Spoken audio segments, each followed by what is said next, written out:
Sudah dah. Oke. Baik, Bismillahirrahmanirrahim. Assalamualaikum warahmatullahi wabarakatuh. Waalaikumsalam Alhamdulillah warahmatullahi. wa syukrillah wa la haula wa la quwata illa billah. Kembali lagi kita di forum diskusi dosen FTIK setiap 2 mingguan.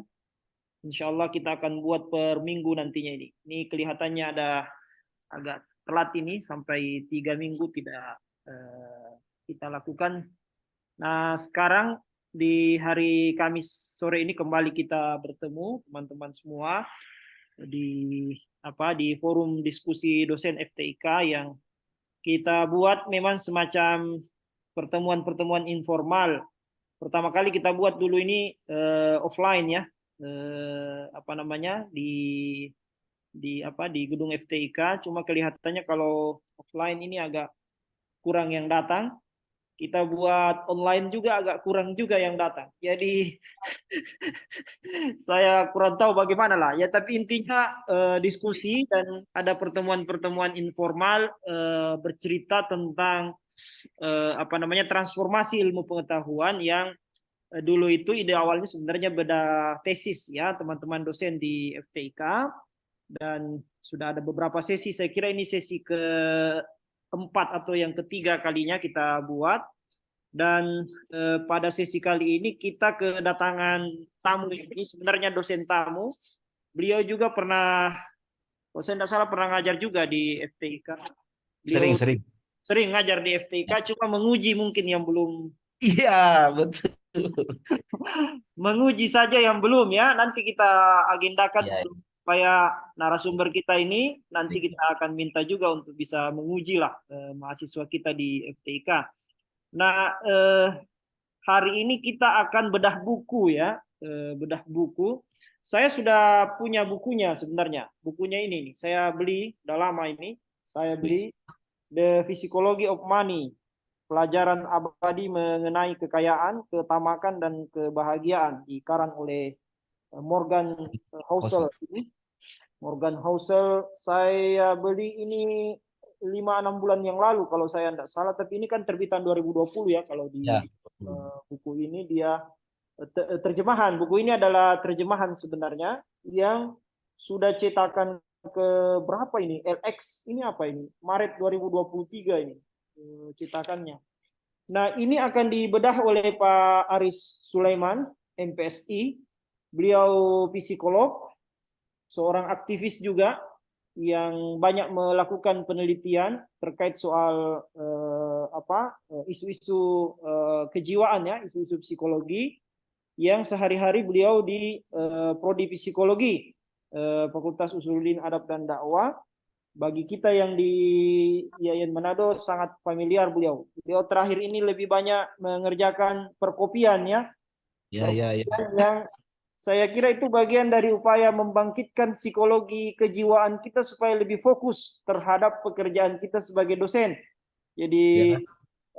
menurut saya itu bagian dari upaya transformasi IAIN menuju UIN supaya orang-orangnya berpikir fokus, jangan terlalu lembek di dalam berpikir, jadi harus menikmati kopi ya, kopi pahit, bukan kopi yang ada di Indomaret atau di Alfamaret begitu. Nah, Pak Aris Sulaiman nanti akan membedah, memberikan kita perspektif ya terkait soal buku ini. Syukur-syukur setelah kita bedah ini, Bapak Ibu dosen ada yang mau membeli bukunya, lalu kemudian juga mentransformasikannya di dalam mata kuliah yang tentu sangat berhubungan ya, apalagi kita dalam konteks FTIK. Saya kira penting calon guru ya, mahasiswa kita di FTIK tidak hanya belajar terkait soal isu-isu pendidikan secara khusus terkait soal pembelajaran di ruang-ruang kelas, tapi juga mengenai isu-isu di luar itu, apalagi ini soal psikologi. Di mata kuliah di FTIK ada psikologi pendidikan yang juga sangat inherent ya dengan bagaimana mahasiswa kita nanti ketika menjadi guru bisa mengelola dengan baik keuangannya, finansialnya begitu. Kita berharap sebenarnya guru-guru kita ini jangan sampai dia jatuh miskin. Karena kalau dia jatuh miskin, sama dengan kita ini dosen-dosen, bisa menggadaikan idealisme kita sebagai dosen atau guru misalnya.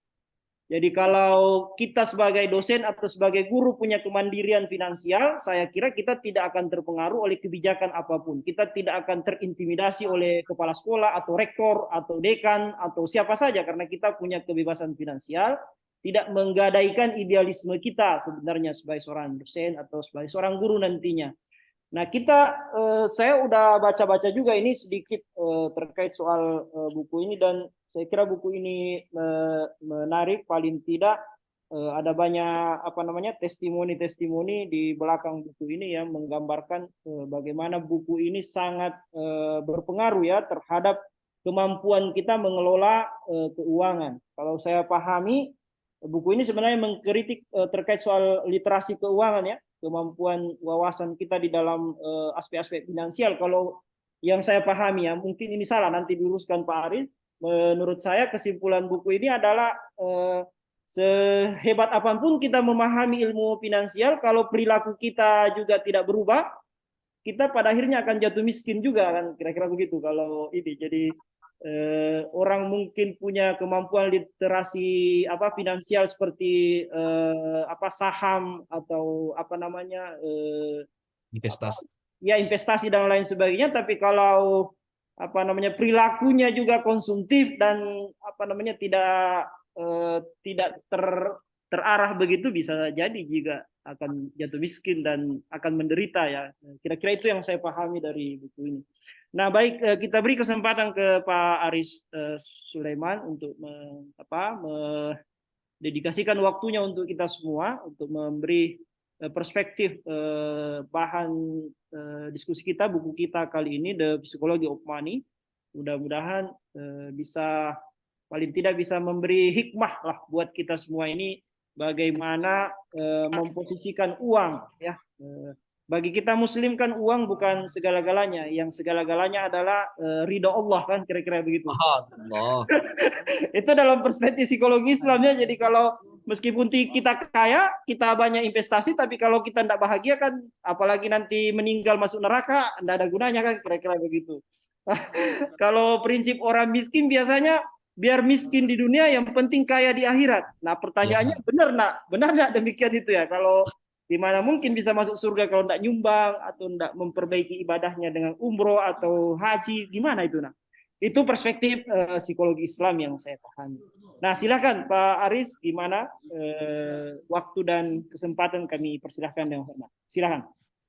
Ya, terima kasih Pak dan Pak Dr. Arhanuddin Salim atas kesempatan yang diberikan. Suara saya kedengaran Pak Dekan ya? Kedengaran, kedengaran. Jelasin. Kedengaran ya? Oke, jelas. Oke. Rekan-rekan dosen yang saya banggakan, yang saya hargai, hormati, kolega saya di Fakultas Etik, di Prodi Psikologi Fuad,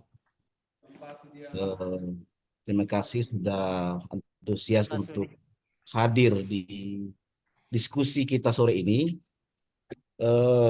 Pada dasarnya memang diskusi ini penting, tetapi ya mungkin ya beda-beda manusia ya. Pak Dekan tadi sudah jabarkan bahwa ya kalau pengalaman saya bikin diskusi zaman-zaman dulu itu di warung-warung kopi malah rame gitu ya. Tapi Ya. ini di lingkungan akademik ya sunyi sepi senyap begini ya, kecuali minum kopi baru rame. Masya Allah. Gimana kabar? Sehat? Jadi sore ini kita akan membahas atau mengkaji sedikit buku tentang psikologi ini karangan dari Morgan Housel yang telah diantarkan oleh Pak Dekan tadi. Saya kurang apa namanya, awalnya saya agak sedikit ragu untuk membawakan materi ini karena saya pikir ini kan forum dosen etik ya, harusnya ada materi-materi pendidikan lah gitu. Ya. Tapi Pak Dekan tadi punya wawasan lebih global gitu ya. Ternyata ya memang Pak Dekan pintar sekali untuk mencocok-cocokkan segala sesuatu ya. Jadi ya masuk juga ini barang gitulah. Masuk juga ini barang ya. Tapi kalau bicara uang kan memang ya di segala aspek ya, bukan hanya di ekonomi tapi pendidikan, bahkan mungkin agama juga kita berbicara uang. Jadi ini sangat universal gitu ya, bicara tentang psikologi of money, sangat universal. Bahkan menurut saya penting bagi kita semua, bagi dosen-dosen, aparatur sipil negara yang bergantung nasibnya pada negara. Ya, Dan ini momentum yang tepat juga karena sampai sekarang m-banking belum berbunyi, ya. Jadi, jadi mungkin materi ini relate lah ya dengan kehidupan kita saat ini. Oke, jadi saya tidak tahu apakah rekan-rekan yang lain sudah memiliki bukunya. Kalau Pak Dekan yang saya pahami, beliau memang suka membaca buku-buku seperti ini, yang mungkin mirip seperti saya lah ya. Agak kecenderungannya itu suka beli-beli buku ya, development self lah ya, self development untuk pengembangan diri gitu ya.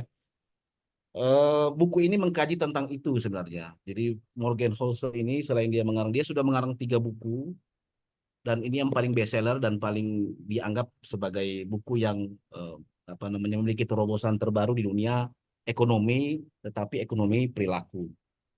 Jadi ada banyak buku yang serupa seperti misalnya Daniel Kahneman mengarang tentang pengambilan keputusan atau cara-cara orang mengambil keputusan dalam membeli suatu barang, atau misalnya Richard Taylor Nudge atau Misbehaving tentang perilaku ini. Itu apa namanya banyak yang kemudian tertarik untuk membaca-baca buku mereka karena pendekatannya bukan pendekatan ekonomi murni tapi pendekatan perilaku. Jadi eh, sekarang ini pengetahuan tentang ekonomi bahkan itu sangat dipengaruhi oleh pengetahuan seorang tentang perilaku. Makanya kayak Richard Taylor dan Daniel Kahneman itu orang yang bergelut di bidang psikologi dan kemudian mengkaji tentang ilmu ekonomi dan kemudian mendapatkan penghargaan Nobel karena mereka punya perspektif yang berbeda. Nah, Morgan Housel ini dia juga mendapatkan penghargaan walaupun belum sampai ke nominasi Nobel, tapi dia sudah banyak mendapatkan penghargaan di luar negeri, terutama dari Society American Business misalnya. Itu sudah memberikan penghargaan berapa kali kalau tidak salah saya baca literaturnya ke Morgan Housel, dan beliau memang sudah sangat aktif untuk mengkaji tentang investasi bisnis melalui perspektif perilaku. Mungkin lebih dari 10 tahun dia betul-betul mengkaji tentang apa sebenarnya yang apa namanya yang mempengaruhi orang dalam mengambil keputusan, dalam mengelola keuangannya dan sebagainya. Nah, secara umum buku ini sebenarnya buku yang ya, kalau dibilang buku literatur teoretik tidak ya. Jadi betul-betul murni buku yang berdasarkan pengalaman pribadinya Morgan Housel, yang kemudian dia kutip dari berbagai sumber, dia kutip dari berbagai cerita pengalaman orang-orang yang apa namanya, yang bergelut di bidang ekonomi dan kemudian sukses di bidang ekonomi. Nah, kemudian dia kutip cerita-cerita itu menjadi cerita-cerita pendek dan apa namanya, dibagi dalam 20 bab. Jadi dalam buku ini ada 20 bab yang isinya cerita-cerita pendek sebenarnya, tapi kemudian dikaitkan dengan berbagai teori-teori dia, yang dia dapat dari pemahaman dia tentang psikologi. Jadi kalau Morgan Housel ini sebenarnya bukan orang psikologi, tapi dia sangat tertarik tentang ilmu perilaku ekonomi. Nah, itu yang dia kemudian dalami sampai sekarang. Nah, ada beberapa hal yang saya simpulkan ya. Saya tidak bisa kemudian mengurai satu persatu karena akan lama karena 20 bab. Jadi saya simpulkan dari keseluruhan bacaan saya terhadap buku ini, kira-kira poin-poin utamanya apa sih yang dibicarakan oleh Morgan Housel dalam bukunya gitu ya. Nah, ini saya izin bagi itu Pak Dekan ya, Silakan Pak. Ya, bagi share apa namanya ini. bagi kopi juga boleh kalau Bang. Kalau kopi ada di sini, silakan Pak. Tapi sekarang sudah berbayar Pak. Enggak. Oke, oke ya. Sorry. Ini kelihatan Pak Dekan? Ya, kelihatan. Ya, Kelihatan ya? ya. Psikologi of Money. Jadi saya menyimpulkan buku ini berbicara tentang cara berpikir, berperilaku orang-orang kaya. Hmm. Apa demikian? Nah, nanti kita akan bahas lebih dari itu. Tetapi memang di buku ini kita mendapatkan perspektif yang berbeda. Ternyata selama ini cara kita berinvestasi, cara kita mengelola keuangan itu agak keliru menurut si Morgan Housel. Jadi ada orang yang menabung terus-menerus, tetapi tidak kaya-kaya juga gitu. Ada orang yang boros terus-menerus, tapi bisa juga eksis dalam kehidupannya, terutama dalam mengelola keuangan. Jadi ada berbagai macam cerita-cerita yang dia rangkum dan kemudian dikaitkan dengan berbagai teori-teori yang dia pahami. Nah, dimulai dari kita mengenali profilnya dulu ya. Tadi saya sudah sampaikan di awal. Jadi dia lama di partner di kolaboratif, kemudian dia mantan kolumnis atau mantan penulis di berbagai jurnal, terutama juga di Wall Street Journal. Kemudian pemenang Best in Business Award Society of American Business sebanyak 2 kali. Kemudian pernah juga menang di New York Times Sydney Award. Jadi betul-betul ya kalau kita lihat apakah dia punya kompetensi untuk menulis tentang ini, ya sangat berkompeten menurut saya. Karena memang pengalamannya dia sudah sangat panjang dan punya rekam jejak tentang kajian-kajian tentang ekonomi perilaku itu sangat panjang. Jadi ya wajarlah kemudian dia bisa menulis buku sebagus ini menurut saya. Oke, di awal buku dia menceritakan beberapa kisah yang sebenarnya kisah ini menunjukkan apa namanya isi dari keseluruhan buku ini sebenarnya gitu ya. Jadi dia menceritakan 2 orang dengan latar belakang pendidikan yang berbeda, dengan latar belakang pekerjaan yang berbeda. Kemudian dia lihat bagaimana dampak pengelolaan ekonomi mereka.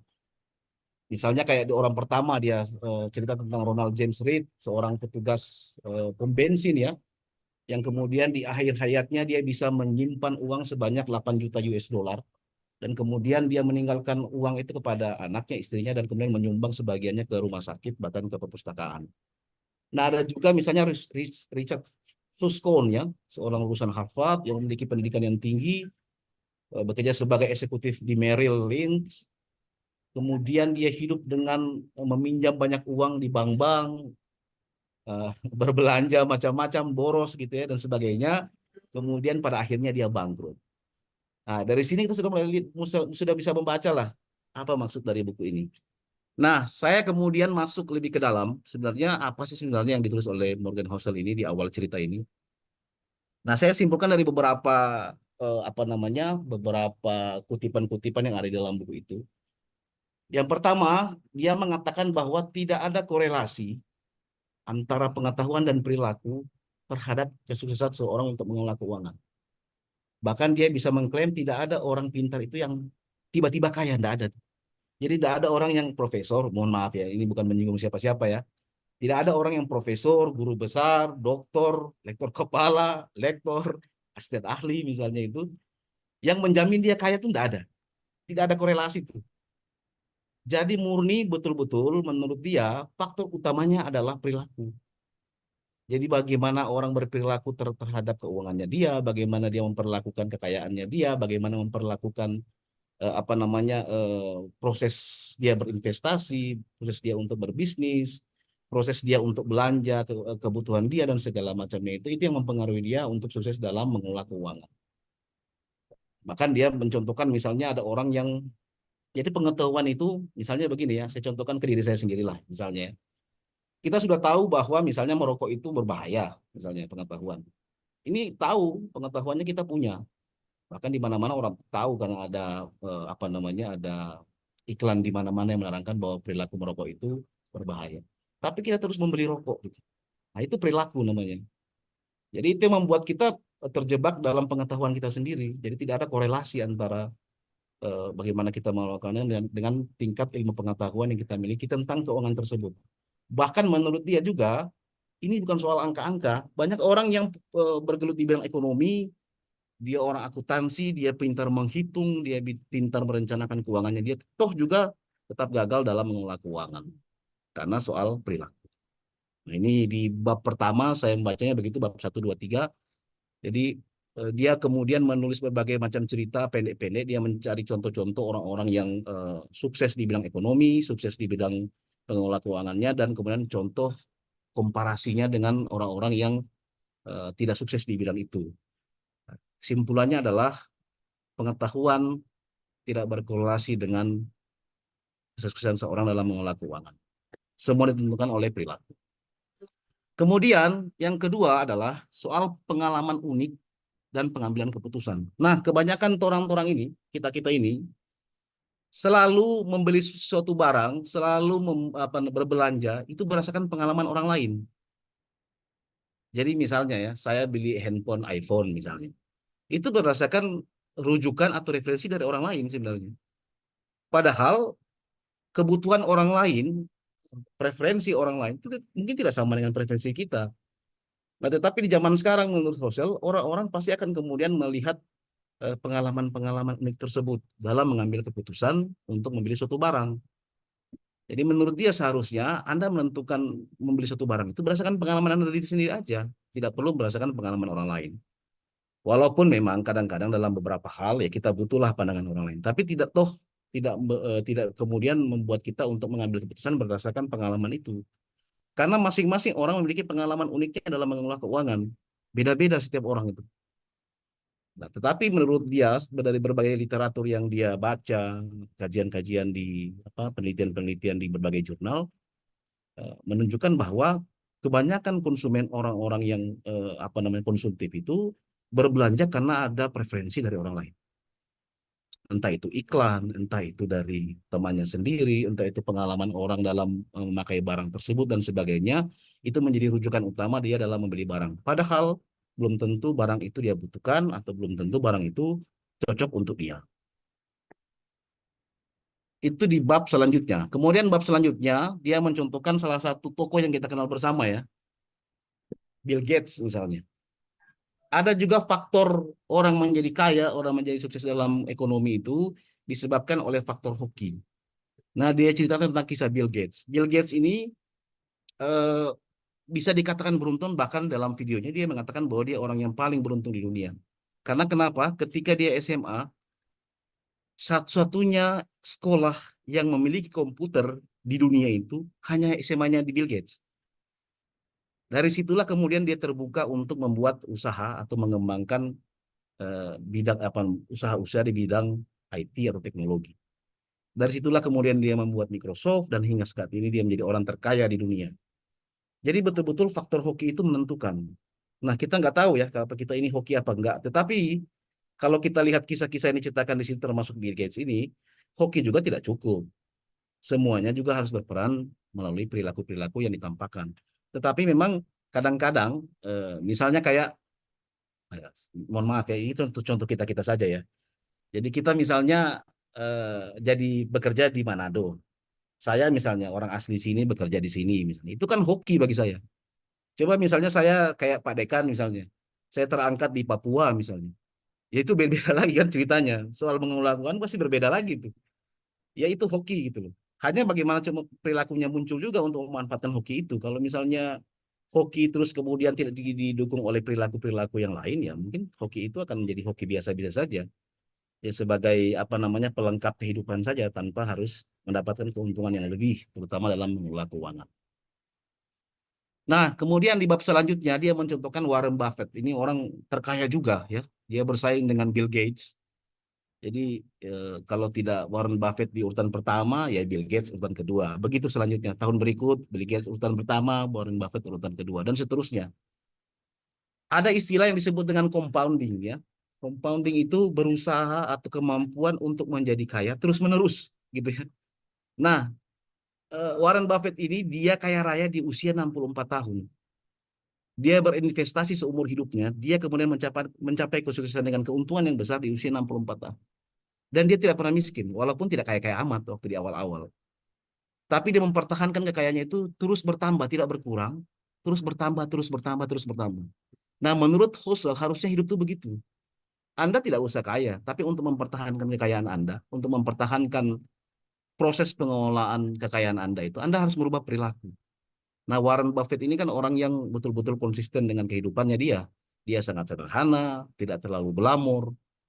Padahal kalau mau dipikir di Amerika sana, ya mungkin dia bisa saja untuk berfoya-foya, bersenang-senang. Tapi dia mengontrol perilaku itu, kemudian dia menambah terus kekayaannya, dan hingga saat ini menjadi salah satu orang terkaya di dunia. Disebut dengan compounding ya, yang itu mempertahankan kemampuan mempertahankan kekayaan terus-menerus. Jadi hari ini dia punya 1.000 rupiah, jangan sampai 1.000 rupiah itu berkurang jadi 500. Dia mempertahankan saja. Jadi sampai 2.000, 3.000, seterusnya sampai mungkin sebesar-besarnya lah. Itu di bab selanjutnya. Kemudian di bab yang lain, nah, dia sudah mulai bercerita tentang filosofi-filosofi kehidupan. Saya lihat di situ dia membandingkan ada yang disebut dengan rich dan wealthy. Rich itu orang yang kaya, tetapi kebanyakan rich itu orang yang tampak kaya. Jadi ada orang yang ya mohon maaf ya misalnya ya orang yang Ya kayak kita lah. Saya nggak mau cari contoh orang lain, takutnya orang tersinggung. Ya saya kayak saya lah ya. Tampaknya kaya, kayak membawa mobil gitu ya, beli kopi yang bermerek gitu. Tapi belum tentu saya wealthy gitu loh. Orang yang benar-benar kaya belum tentu. Ada orang yang betul-betul kelihatan sederhana kehidupannya, kemana-mana hanya pakai motor second misalnya, motor yang biasa-biasa saja, handphonenya biasa-biasa saja, tapi dia punya investasi di bank yang luar biasa. Dan itu kenyataannya zaman sekarang menurut Tosel paling banyak berlaku pada manusia-manusia zaman sekarang. Jadi kalau kita ya kalau mungkin contoh-contoh paling dekat ya kita lihat orang-orang Cina di sekitar kita lah. Dan dia mencontohkan di situ ada yang disinggung tentang kehidupan orang Cina ya. Jadi ada orang-orang Cina di sekitar kita itu coba lihat mereka. Kalau di toko itu ya pakai celana pendek, ya tidak selayaknya pemilik toko lah ya. Mungkin kalau kalau orang Indonesia atau orang lokal yang jadi pemilik toko ya sudah di mana-mana emasnya, sudah pakai emas dia di sini, di segala macam. Tapi mereka tidak apa namanya tidak berperilaku seperti itu. Tetapi saya tidak menyalahkan bahwa orang untuk berglamor-glamor dia itu untuk menampakkan kayak itu salah, tidak juga. Tetapi mungkin proses perilakunya akan menentukan masa depannya. Nah, itu yang diceritakan oleh Morgan Housel ini. Jadi ada yang tampak kaya, yang rich gitu ya, yang benar-benar kelihatan kaya. Ada orang-orang yang bisa mempertahankan kekayaannya, yang disebut dengan wealthy. Perbedaannya di mana antara rich dan wealthy adalah soal kecerdasan dia dalam mengolah keuangan. Kecerdasan ini berkaitan juga dengan implementasinya dalam perilakunya dia. Nah, kalau rich itu kecenderungannya hanya menampakkan kemudian apa namanya secara ceroboh ya, secara ceroboh mengeluarkan keuangannya untuk hal-hal yang tidak penting atau tidak dibutuhkan. Kalau wealthy betul-betul menampakkan kekayaan dengan kecerdasan. Makanya ada orang-orang yang kalau kita lihat di Indonesia saja, ini orang kok tidak pernah miskin-miskin ya, kaya terus. Mungkin dia wealthy maksudnya. Ini orang kok sudah 20 tahun saya kenal, usahanya walaupun usahanya sudah tidak terlalu maju, kelihatannya sepi-sepi saja warungnya, tapi kok dia tetap kaya juga gitu. Ya mungkin saja dia berinvestasi di tempat yang lain, karena mungkin dia punya prediksi jangka panjang yang jelas. Dan kemudian dia bisa mengontrol perilakunya dalam berinvestasi. Dan yang terakhir, menurut dia tutup dengan serakah. Nah ini serakah ini yang, ya ini manusiawi lah ya, serakah ini ya. Dia tidak berbicara banyak teori tentang serakah ini, tetapi dari teori-teori yang saya pahami tentang perilaku, orang yang serakah itu ditentukan oleh dua hal. Pertama, dia tidak bisa menunda kepuasan. Yang kedua, dia tidak bisa mengukur kepuasannya. Yang disebut dengan delay gratification atau orang yang kalau ingin sesuatu itu langsung beli gitu. Dia tidak bisa menunda. Nah, ini terjadi pada orang PDD sendiri juga ya. Jadi kadang-kadang kalau ingin beli sesuatu itu, kalau boleh cepat beli sekarang-sekarang juga ya beli gitu. Seharusnya orang-orang yang sukses itu adalah orang-orang yang bisa menunda itu. Coba kita lihat, ya kita carilah contoh-contoh dekat kita. Banyak orang-orang yang beli rumah saja dia menabung gitu loh. Ya menabung bertahun-tahun. Dia nunda kepuasan. Bahkan di sekitarnya dia mungkin sudah banyak yang punya rumah, teman-temannya sudah punya rumah. Tapi dia tetap istiqomah gitu ya. Untuk menabung pelan demi pelan. Dia menunda kepuasan yang kemudian yang harusnya bisa dia dapatkan secepatnya. Yang disebut dengan delay gratification. Dan dalam penelitian-penelitian orang-orang yang tidak bisa menunda kepuasannya, itu adalah orang-orang yang punya potensi untuk mengalami gangguan mental, terutama ansietas. Dan itu ada penelitiannya ya, delay gratification. Yang kedua adalah soal ukuran kepuasan diri. Nah, kadang-kadang kita mengukur kepuasan kita itu dengan kepuasan orang lain. Oh, kayaknya kalau dia beli handphone iPhone, kayaknya dia bahagia. Nah, kita kadang-kadang juga ingin ikut bahagia, padahal belum tentu juga gitu. Nah, ini kan soal ini ya, soal penilaian pribadi. Tetapi itu yang terjadi di kita sekarang kan gitu. Kadang-kadang kita menempatkan apa namanya ukuran diri kita terhadap ukuran orang lain, bahkan pun sebaliknya, gitu ya. Orang lain melihat diri kita itu seperti ini dan kemudian mereka mengikutinya. Nah, itu yang kemudian menurut sosial itu juga keliru dan kebanyakan ini yang kemudian merubah orang memperlakukan atau merubah cara dia memperlakukan keuangannya dia. Nah, ada satu teori yang kemudian bisa apa namanya bisa menjelaskan ini lebih yang disebut dengan teori Blick Plate. Saya kemudian menempatkan ada satu gambar di situ, ada gambar piring dan kemudian ada makanan-makanan di situ. Itu disebut dengan teori Big Plate. Big Plate itu begini, kalau kita ke eh, pesta misalnya atau kita ada diundang di hotel gitu ya. Itu di sana kan di hotel itu biasa disediakan banyak piring gitu. ada piring kecil, piring besar, piring sedang gitu ya. Nah, kebanyakan bagi kita-kita yang serakah, yang tidak bisa menunda kepuasan, yang tidak bisa mengontrol diri, kita langsung ambil piring yang besar dan kita memasukkan di situ semuanya. Ada nasi lah di situ, ada ikan, kalau ada ayam tambah ayam, kalau ada udang ya tambah udang, bahkan ada buah-buahnya tambah di situ juga gitu. Nah, ini yang disebut dengan serakah menurut Husserl, orang-orang yang tidak bisa mengontrol dirinya dan kecenderungannya orang-orang ini di masa depannya akan membentuk perilaku yang tidak baik bagi kehidupan ekonominya dia. Nah, ini mungkin Pak Dekan yang bisa saya simpulkan. Jadi ini apa namanya kesimpulan yang sederhana, tetapi nanti kita diskusi lah soal soal buku ini.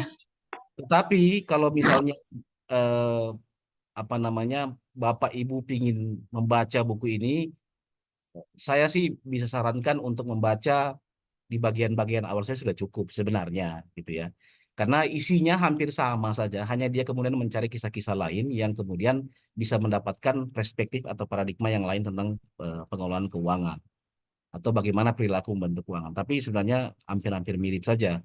Ya karakternya tulisan-tulisan buku-buku populer lah ya, buku-buku populer, tetapi dia bukan fiksi ilmiah, tetapi betul-betul buku-buku apa namanya ya. Ya dia pakai kutipan kisah-kisah nyata yang kemudian dia kaitkan dengan pemahaman dia tentang teori-teori psikologi. Walaupun memang saya lihat ya teori-teori psikologinya tidak terlalu banyak karena eh, apa namanya dia mungkin backgroundnya bukan orang psikologi, tapi dia bisa mengutip dan merangkum beberapa hal yang kemudian menjadi menarik untuk dibaca, terutama oleh insan-insan psikologi termasuk saya dan beberapa kolega-kolega di luar sana yang betul-betul bergelut dalam bidang psikologi.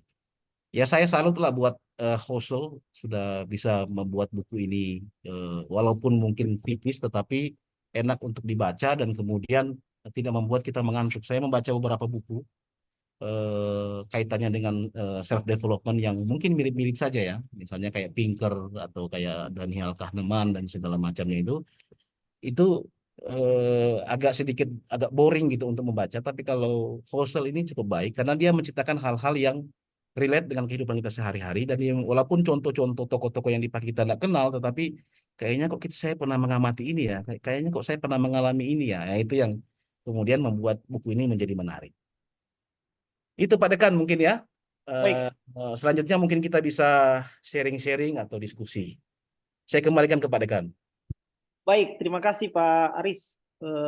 Luar biasa Pak Aris ya menyampaikan apa namanya intisari atau perasan dari buku ini. Kalau saya mendengarnya sebenarnya dari awal tadi Pak Aris menjelaskan buku ini seperti orang mendengarkan khutbah Jumat versi psikolog ya. Jadi sebenarnya yang disampaikan itu tadi itu sama aja sebenarnya yang sering dikampanye atau dibicarakan di dakwah-dakwah masjid. Tapi ini dengan apa bahasa psikologi yang kelihatannya memang lebih masuk di dalam jiwa ya. Beda memang kalau orang psikologi bicara daripada orang yang apa namanya yang lain begitu. Jadi eh, kalau mendengar tadi itu saya melihat buku ini sangat Islami ya, sangat Islami. Apalagi tadi ditutup dengan apa tadi itu serakah atau tamak ya. Kalau dalam Islam itu kan serakah itu tamak dan saya kira banyak hadis atau banyak ayat-ayat yang menjelaskan tentang bagaimana menghindari ketamakan atau keserakahan dan itu kan sangat Islami sekali dan seperti yang saya sampaikan dari apa pengantar tadi ini sangat relate dengan tentu secara spesifik untuk teman-teman yang ada di FTIK ya sebagai calon guru atau apa namanya mahasiswa kita dan tentu kita sebagai dosen pendidik begitu.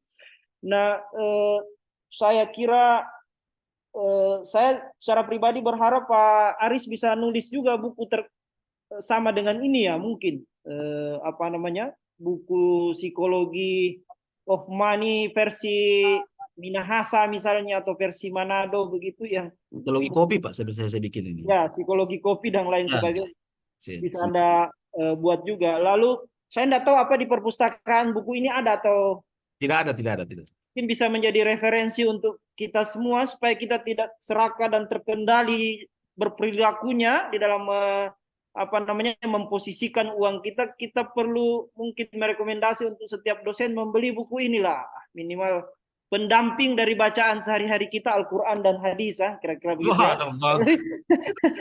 Bagian dari apa namanya, ya kira-kira mendampingi lah ya Al-Quran dan hadis itu sebagai apa namanya pengantar ya untuk memahami kebesaran dan universalitas dari Al-Quran dan hadis. Baik, mungkin ada ini, jadi apa yang disampaikan oleh Pak Aris Suleman tadi saya kira menarik sekali karena apa namanya, kalau melihat apa buku ini tuh banyak sekali sebenarnya apa contoh-contoh yang disampaikan atau dituliskan yang seperti yang disampaikan Pak Arisa sangat relevan ya dengan kondisi keseharian kita. Seperti yang tadi, apakah kita ini berposisi sebagai Ronald tadi atau Richard ya? Iya. Di awal tadi itu Ya, betul. yang apa namanya, yang tidak punya pengetahuan terkait soal finansial, dia menabung, lalu kemudian ketika dia meninggal menghasilkan banyak harta, atau seperti Richard ya yang punya pendidikan tinggi, punya apa namanya kemampuan finansial yang juga didapatkan dari proses pendidikan, ya tentu tergantung kita memahaminya seperti apa begitu. Nah, baik, mungkin teman-teman ini ada kita sekitar 14 orang, ini banyak ini Paris. Banyak ini, Pak, ya? Ya ini banyak ini. Iya, Biasanya cuma bertahan sampai 7 atau 8 orang. Ini udah iya. lebih dari cukup ini. Ini saya sudah sokok mereka untuk hadir soalnya. Sudah. Oh begitu. Oke. Bapak Ibu silahkan. Kalau ada yang mau memberi komentar, silahkan. Ada enggak? Ada Pak Isim bertanya. Ini ada Kiki. Oh, Kiki dan Reza. Ya. Oke, dan Reza. Isim bertanya Pak pemateri, bagaimana pandangan pemateri terkait hobi yang itu terkadang membuat kita tidak banyak mempertimbangkan terlebih dahulu mengenai dampak negatif dari hobi tersebut. Wah, gimana ini? Perilaku ini. Misalnya perilaku hobi minum kopi, ya. Gimana itu? Ini juga ada dari Fadlan, Pak Fadlan. Apakah ada di dalam buku tentang sub bahasan perbedaan tentang the power of giving dan the power of taking money? Jika ada, apa bedanya? Jika tidak ada, masukan dari Pak Aris gimana? Ini dua mungkin. Ada dari Pak Hadirman yang mungkin bisa iya, Pak Hadirman mau bertanya langsung. Langsung oral ini, silahkan Pak Hadirman. Silakan, Pak Hadirman. Pak Hadirman. Halo Pak Hadirman. Halo, halo. Silahkan Pak Hadirman. Ya. Ya, baik. Tentu pertama-tama saya sangat ingin berterima kasih sekali bisa mengikuti diskusi kita pada siang ini, apalagi temanya adalah tema soal uang ya. Itu rasa-rasanya kita diperhadapkan pada dua sisi. Pada saat kita ada uang, senang. Ya. Pada saat tidak ada uang juga gelisah. Begitu. Jadi seakan-akan hidup ini ditentukan oleh isi dompet begitu. Oke, yang pertama tadi ini ya narasumber menguraikan termasuk yang dibahas tadi bahwa bagaimana landasan atau cara berpikir orang kaya terhadap uang.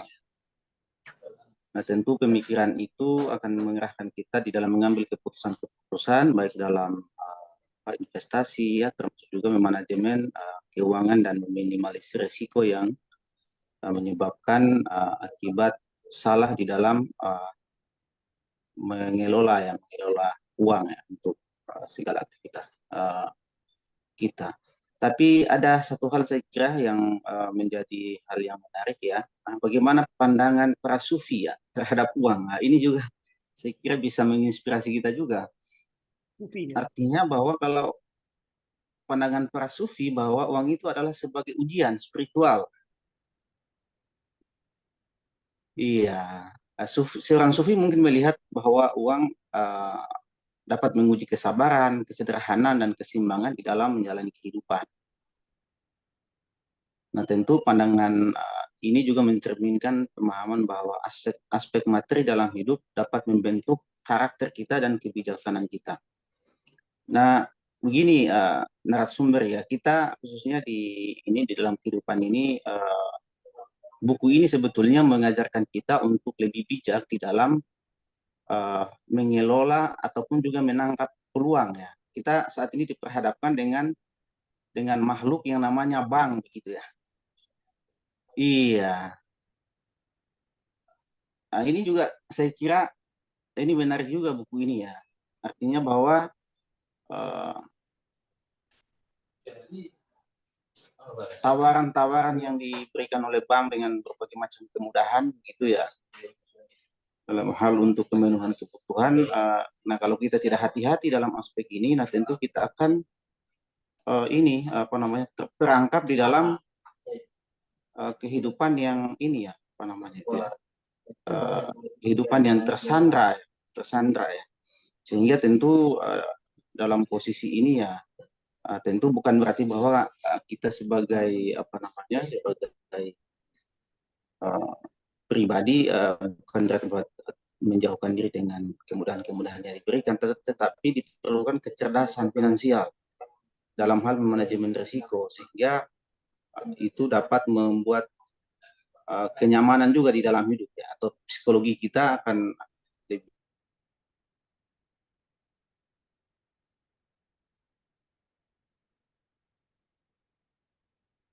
Halo, Pak Dirman?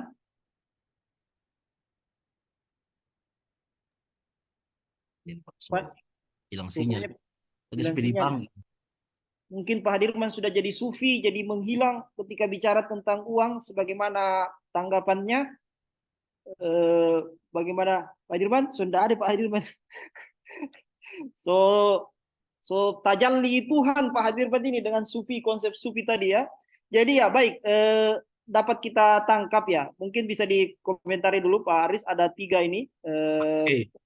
Tanggapan sekaligus pertanyaan juga. Pak Dirman tadi tentang melihat ini bagian dari konsep sufi ya. Uang adalah ujian begitu ya bagi orang yang beriman lah kira-kira begitu.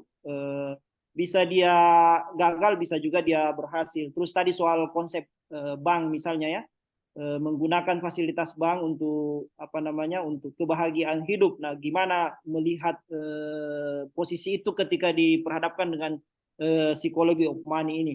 Lalu ada Pak Fadlan juga nih, Fadlan soal apa itu perbedaan tentang the power of giving dan the power of taking money.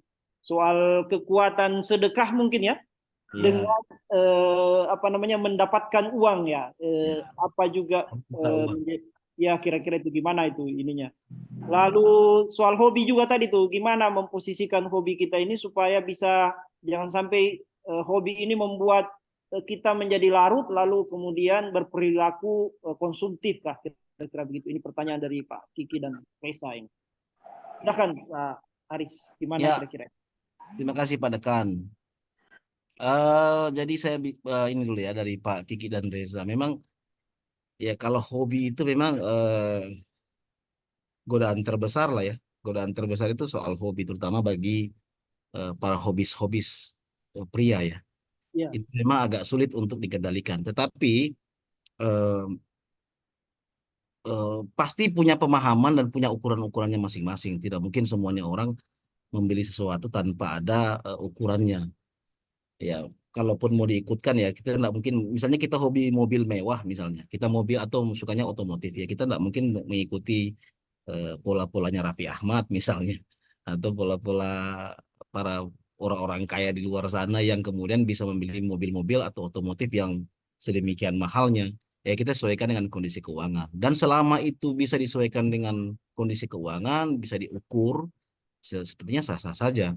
Karena begini, eh, di dalam bukunya tersebut juga dia Kosil bilang bahwa banyak orang yang kemudian berinvestasi atau menabung uangnya sedemikian lama tanpa memikirkan dampak lain dari kehidupannya dia. Misalnya ya, dia menikmati hidup.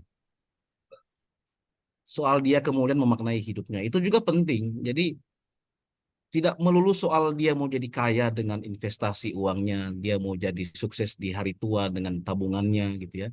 Tapi bagaimana kemudian dia menikmati kehidupannya di masa muda, di masa pernikahan dan berkeluarga, menikmati apa yang dia hasilkan itu juga penting. Tetapi semuanya memang perlu diukur. Nah, ukurannya ini kan beda-beda. Nah, yang menentukan itu adalah soal bagaimana dia menerapkan perilakunya terhadap pengelolaan keuangannya dia. Nah, kadang-kadang kan kita membeli barang itu ya karena dipengaruhi banyak hal. Ya, mungkin teman-teman rekan-rekan semua sudah tahu lah caranya, bagaimana cara kita membeli barang, ukurannya apa saja, bagaimana cara kita menilai dan sebagainya, mampukah kita membeli, kalaupun mampu, apakah betul kita butuh dan sebagainya itu kan perlu kita nilai dan saya yakin teman-teman rekan-rekan semua ya sudah punya pengalaman lah terkait dengan itu. Jadi Pak Kiki dan Reza ya sebenarnya kalau selama hobi itu bisa diukur ya enggak masalah sih ya. Kalaupun memang dia apa namanya tidak bisa berpikir atau tidak bisa memprediksi dampak negatif dan positifnya, saya rasa kalau untuk ukuran orang-orang yang punya pendidikan, ya salah satu keunggulannya adalah dia bisa memprediksi segala sesuatu. Dia bisa kemudian memperkirakan kira-kira kalau saya beli ini dengan harga segini, keuangan saya sanggup nggak ya untuk di hari-hari ke depan, di bulan depan dan seterusnya. Nah, bagi kita-kita yang sudah ukurannya sudah S2, doktor ya kayaknya naif kiranya kalau kita tidak punya pandangan seperti itu atau tidak punya jangkauan prediksi tentang keuangan kita seperti itu. Kemudian yang kedua soal taking money and apa namanya power of giving atau sedekah lah ya. Apa namanya eh, sebenarnya kan begini, kalau berbicara sedekah ini kita sudah mungkin akan kaitannya dengan agama-agama ya, tetapi kalau kita pakai konsepnya agama kan memberi tidak mengurangi kan gitu kan. Jadi eh, seberapapun Anda keluarkan, seberapa mungkin lebih dari itu akan Anda dapatkan. Itu kan konsep dari agama. Tetapi kalau dalam proses bisnis, memang harus ada ukurannya. Tidak bisa kemudian orang hanya pakai kacamata seperti itu. Beda antara kita berinvestasi dan bersedekah. Nah, kalau sedekah, kalau kita kaitkan dengan teori-teori perilaku, ya sedekah itu penting, terutama dalam apa namanya mendukung kondisi mental ya. Orang semakin banyak bersedekah, semakin banyak memberi, melihat orang lain senang, pasti kemudian menyenangkan kehidupannya. Dan itu memang hukum naturalnya seperti itu. Tetapi kalau dalam bisnis ya kita tidak bisa, harus ada ukurannya. Kita memberi sekian itu eh, tidak mengurangi enggak, atau apa namanya berdampak enggak terhadap kondisi keuangan kita. Ya, kalau di luar dari konsep agama ya, kalau di dalam konsep bisnis, investasi, ekonomi dan psikologi, ya kita harus berbicara tentang ukuran itu. Nah, apakah kemudian apa namanya itu penting dalam kehidupan, memberi dan kemudian meminta atau menerima ya penting. Kadang-kadang di waktu kondisi tertentu kita harus memberi, di kondisi tertentu juga kita harus menerima, dan itu penting karena kehidupan itu kan fluktuatif ya kan naik turun. Saya kayak ekonomi lah, kayak kondisi ekonomi kita lah hari-hari lah ya. Ya awal bulan bagus, pertengahan bulan mulai turun, akhir bulan turun sekali gitu loh, sampai habis gitu. Nah, itu kan memang begitu kondisi keuangan kita. Tetapi apakah kemudian kita diharuskan untuk bersedekah? Nah, itu soal konsep yang lain. Tetapi memberi itu kan tidak harus dengan uang. Banyak hal yang kita bisa berikan. Jadi kalau misalnya apa namanya Anda rasa Anda punya kewajiban untuk memberi, ya kalaupun itu memang rutinitas, ya harus ada ukurannya. Misalnya memberi kepada orang tua, memberi kepada saudara, itu memang seperti kayak ada rutinitas setiap bulan gitu, ya harus diukur. Jangan sampai itu menjadi bumerang buat kita juga gitu. Jangan sampai kita yang hidupnya setengah mati, orang lain yang menikmati gitu. Dan yang ketiga dari Pak Hadirman soal konsep sufi ya, ini sudah tinggi juga ini. Ya memang kalau kita berbicara tentang uang ya, kalau orang sufi ya sudah tidak butuh uang. Ya kayak Pak Reza lah ya. Pak Reza itu sudah tidak butuh uang dia. Dia butuhnya kopi. Memang kalau orang sufi, kalau bicara sufi sudah zuhud ya sudah setengah mati kita berbicara tentang konsep duniawi materialistik gitu ya sudah di luar dari itulah. Tetapi memang eh, zaman sekarang ya saya harus menyetujui apa yang dikatakan banyak orang bahwa tanpa uang apalah arti hidup ini. Memang betul gitu. Ya kalau tidak ada uang bagaimana kita cara hidup? Beda dengan zaman dulu gitu. Zaman dulu mungkin alam mendukung kehidupan kita, tapi kalau zaman sekarang tanpa uang kita bisa makan pakai apa coba? Di perkotaan seperti sekarang lah ya. Di Manado misalnya. Kita makan pakai apa kalau tanpa uang? Kita mau menanam ubi emang tumbuh di sini. Menanam padi emang tumbuh di sini. Dan apakah kita memiliki kesabaran untuk menunggu dia sampai panen? Kan tidak mungkin juga. Jadi segala sesuatu itu ya uang gitu. Bahkan sufi pun ya butuh uang karena dia butuh makan gitu. Secara manusiawi. Dia butuh makan, dia butuh minum gitu. Dan dia butuh uang gitu.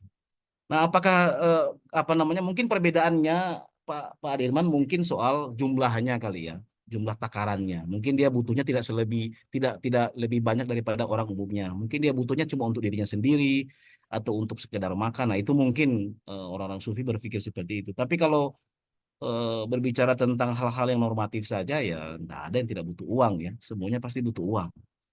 Sekarang penceramah saja ya mungkin ada tarifnya gitu loh.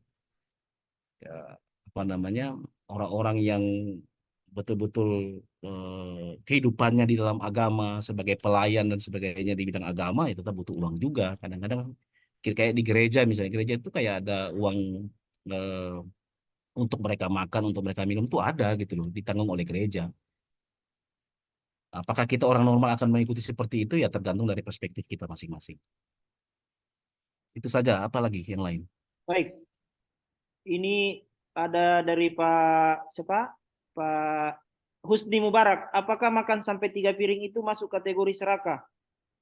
Wah ini Ini Pak Husni melihat saya atau bagaimana nih, bahaya dia ini. serakah lah ya. Ya Masa serakah lah ya. Tapi begini, ada orang yang makan sampai 5 piring pun tidak kenyang-kenyang. Itu tidak serakah. Jadi memang ya tergantung kebutuhannya dia. maksudnya mungkin Pak Husni ini kalau ada kegiatan ngambil 3 dos begitu untuk sendiri. Oh iya, iya itu Itu ya bukan maksudnya itu. ya.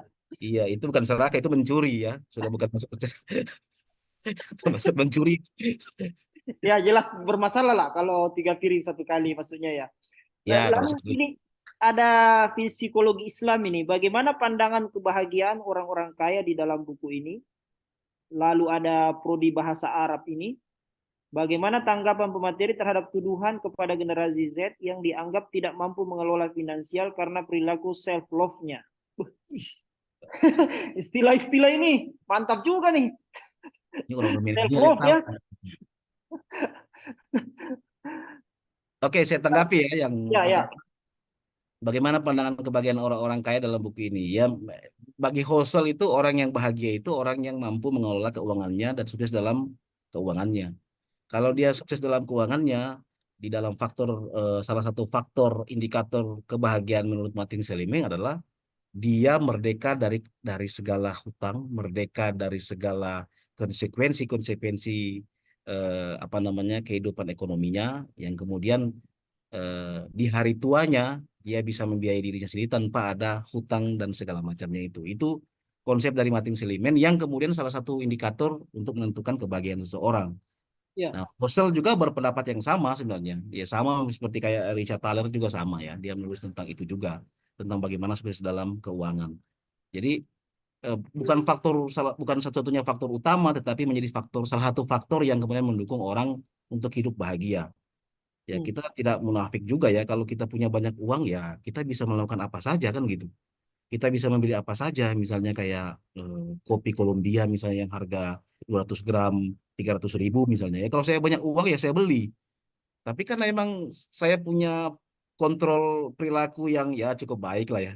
Sehingga saya Ya. menahan diri dulu lah ya gitu. Ya tergantung kita juga. Jadi konsep kebahagiaan dalam buku ini ditentukan oleh bagaimana dia memperlakukan atau bagaimana dia berperilaku untuk mengelola keuangannya dia. Semakin dia bagus mengelola keuangannya, bisa dipastikan bahwa dia sukses dalam kehidupan, sukses juga dalam mencapai kebahagiaannya. Kemudian yang kedua, soal generasi Z yang dianggap tidak mampu mengelola finansial karena perilaku self-fulfilling. Nah, generasi Z zaman sekarang itu kan sebenarnya lebih pintar dari itu orang, Pak. Ini siapa sih yang bertanya ini? PBIN. Ini Pak Soga ini, Pak Soga Soga. ini, bro, Pak Soga ini. Memang Pak Soga sekarang sudah mulai bergaul dengan generasi Z memang. Oh Memang memang dia. sudah milenial sekali beliau. Jadi kalau kalau generasi Z itu sebenarnya mereka lebih lebih punya apa pengetahuan yang global tentang bagaimana cara mengelola keuangan. Bahkan banyak orang-orang yang generasi Z itu sukses dalam mengelola keuangannya dia. Banyak kok sebenarnya. Karena begini, karena eh, apa namanya ya kayak materi seperti ini, diskusi seperti ini itu banyak di YouTube gitu loh. Hmm. Ya, tergantung orangnya juga. Kalau emang orangnya aware tentang kehidupannya dia, aware tentang kondisi ekonominya dia, dia pasti akan mencari materi-materi yang berkaitan dengan bagaimana cara pengelolaan keuangan. Tapi kalau kita lihat di realitanya memang ya banyak generasi Z yang kemudian acuh tak acuh tentang itu. Tapi banyak juga yang kemudian sukses dalam kehidupannya di usia muda dan itu banyak kok. Bahkan sekarang banyak entrepreneurship muda yang kemudian menjadi sukses di dalam kehidupan ekonominya dia. Dia bisa berdikari gitu ya, berdiri di di apa namanya di kehidupannya sini tanpa bergantung pada orang lain. Jadi Pak Soga apa namanya self love ini maksudnya apa ya? Cinta terhadap diri gitu ya. Dia membahagiakan diri. Ya memang harus Pak ya kadang-kadang kita juga harus membahagiakan diri juga. Tetapi tadi soal bagaimana kita mengukur kepuasan kita, jangan sampai mengukurnya dari kepuasan orang lain. Ya kalau misalnya Pak Soga puas dengan dirinya yang sekarang, ya sudah gitu. Itu menjadi konsepnya Pak Soga. Eh, Misalnya saya juga mengukur kepuasan saya dengan begini, ya itu memang jadi apa namanya ukuran kepuasan saya. Tetapi semuanya memang harus diukur. Tidak bisa kemudian semena-mena kita dalam berbelanja atau memanfaatkan kondisi keuangan kita untuk berfoya-foya dan sebagainya. Hmm. Sudah ya Pak ya? Ya. Selesai ya Pak ya? Itu Pak ya. Menarik tadi itu Pak Aris terkait soal kebahagiaan itu ya. Kebahagiaan diukur dari kemerdekaan dari hutang. Lalu pertanyaannya gimana tuh misalnya fenomena ASN katakanlah yang banyak kredit di bank misalnya. Sampai 15 tahun, 25 tahun. Nah, itu saya kira Gimana itu? Berarti mereka tidak punya kebahagiaan sama sekali. Ada mungkin kebahagiaannya tapi ya gimana itu ya kira-kira? ya sebentar Pak, saya minum kopi. Bahagia yang tersandra. Saya minum Kebahagiaan. kopi dulu Pak ya. Saya kalau bicara ini saya harus minum kopi nih. Oh, kopi dulu. Iya, karena kan juga dilematis juga. Misalnya kita ASN ya, ya kita jujur aja. Misalnya kita nggak ngeredit uang, kita nggak mungkin punya rumah itu. Misalnya ya, bagi kita itu ya, ya jujur aja. Kita nggak mungkin kita ngontrak terus misalnya ya. Lalu misalnya kita juga ingin menaikkan apa status status sosial kita misalnya. Kita butuh kendaraan misalnya. Dengan gaji itu nggak mungkin kita cash misalnya. Tentu ada bantuan dari piranti finansial, banka atau apakah begitu yang bisa membantu kita. Dan lalu ukuran kebahagiaan itu kalau dia bebas utang itu gimana tuh kira-kira? Ya. Atau kita bedakan utang konsumtif, utang produktif. Ya, that's Ini right. relevan teori itu kira-kira kalau Ya, betul. ya gimana itu? Jadi memang perbedaannya antara utang, ada orang yang utang tanpa tujuan dengan ada orang yang berutang dengan tujuan. Ya, ya. Maksudnya merdeka secara finansial itu dia di usia tertentu dia sudah tidak punya tanggungan apa-apa. Tetapi bukan berarti terus kita terlena dengan konsep itu. Jadi Ya. memang harus realistis juga dengan kehidupan. Ya kayak Ya. kita ASN misalnya ya, kita kembali kepada diri kita. Ya memang betul realitanya kita tidak bisa memiliki apa-apa tanpa berhutang. Karena Ya. kalau pakai konsep orang zaman dulu menabung bertahun-tahun, ya mungkin kita akan membeli rumah di usia 60 tahun gitu. Dan Ya. itu tidak relate dengan kehidupan zaman sekarang, karena tuntutan zaman sekarang berbeda dengan tuntutan zaman dulu. Yang kedua, soal kesehatan mental. Jadi ya saya singgung di awal tadi ya. Jadi kita menabung atau berinvestasi jangka panjang tanpa kemudian menikmati proses itu, tanpa kemudian menikmati hasil jerih payah kita, itu juga akan berpengaruh terhadap kondisi mental kita. Ya. Jadi banyak orang yang kemudian terjebak dalam konsep konsep berhemat gitu ya. Konsep Ya. berhemat untuk bertujuan pada waktu tertentu dia akan mencapai kehidupan yang ideal menurut dia gitu. Misalnya di usia pensiun dia tidak ada hutang dan segala macamnya. Ya itu sah-sah saja, tetapi selama dia kemudian bisa menikmati itu, ya dia akan mencapai kebahagiaan gitu loh. Tapi kemudian di dalam proses itu dia kemudian memaksakan konsep itu dan tidak sesuai dengan kehidupan atau tidak relate dengan kehidupan zaman sekarang. Nah itu punya potensi kondisi mentalnya akan mengalami gangguan. Dan itu banyak kok itu bukti-bukti gitu. Tetapi lebih dari itu pun ada orang yang kemudian salah kemudian memperlakukan gaya dan memperlakukan ekonominya dengan tidak baik juga berpotensi pada gangguan mental. Jadi pada kan ini bukan faktor utama, uang itu bukan jadi faktor utama mencapai kebahagiaan, tetapi salah satu faktor yang menjadi indikator dalam mencapai kebahagiaan. Karena kenapa Martin Seligman dikutip dalam bukunya juga, dia bilang, ya memang kehidupan realita zaman sekarang itu nggak bisa tanpa uang gitu loh. Orang berbicara tentang konsep religiusitas, tentang konsep makna hidup dan sebagainya, itu tidak cukup karena realitanya kita butuh uang gitu. Nah, untuk mencapai apa namanya kebahagiaan yang hakiki, ya memang kita harus terbebas dari segala hutang tadi itu. Ya. Tapi kan memang ya kita ukur lagi terhadap diri kita ya, kita nggak bisa juga tidak berhutang kemudian memaksakan diri kita untuk tinggal di Ya. mohon maaf ya, misalnya numpang pada orang tua atau tinggal di rumah yang disewa misalnya. Ya selama kita mampu kenapa tidak? Yang penting semua apa diyakini dan kemudian dipertimbangkan dengan ukuran-ukuran tertentu. Itu mungkin Pak Dekan. Luar biasa ya. Jadi kalau ini Pak Aris, mungkin kalau Husserl ini yang saya tangkap, jadi tidak ada sebenarnya template di dalam mengelola keuangan yang Tidak ada Pak Dekan. pasti ya, yang kat'i begitu Tidak sama ada. dengan Al-Quran. Tidak ada ya. Jadi Jadi dia fokusnya pada perilakunya sebenarnya. Jadi ya. itu dia bercerita tentang dia memenggal kisah-kisah pendek itu. Ya. Dia mencoba untuk mengkaji teori-teori psikologis yang jelimet itu, yang Ya. bahasanya terlalu medis sekali itu, dengan cerita-cerita pendek yang kemudian dia kaitkan dengan teori-teori sederhana, Ya. sehingga orang tahu gitu, oh ternyata perilaku begini itu keliru, perilaku yang begini yang seharusnya benar. Ya. Misalnya tadi kayak rich dan wealthy misalnya. Ada orang-orang yang tampak kaya, belum tentu juga kaya-kaya amat gitu. Ada orang yang sederhana ternyata dia punya investasi besar, dia punya tabungan yang sangat banyak. Dan itu yang kemudian relate dengan kehidupan kita gitu. Nah, mungkin konsep itu yang menjadi salah satu faktor apa namanya kajian kebahagiaan di buku ini. Jadi Ya. salah satunya soal wealthy tadi itu. Ya. Ya, luar biasa ya. Ada banyak saya sebagai orang yang awam di bidang finansial dan psikologinya, ada banyak pelajaran yang Ada kan pengalaman di bidang finansial. kita tangkap ini.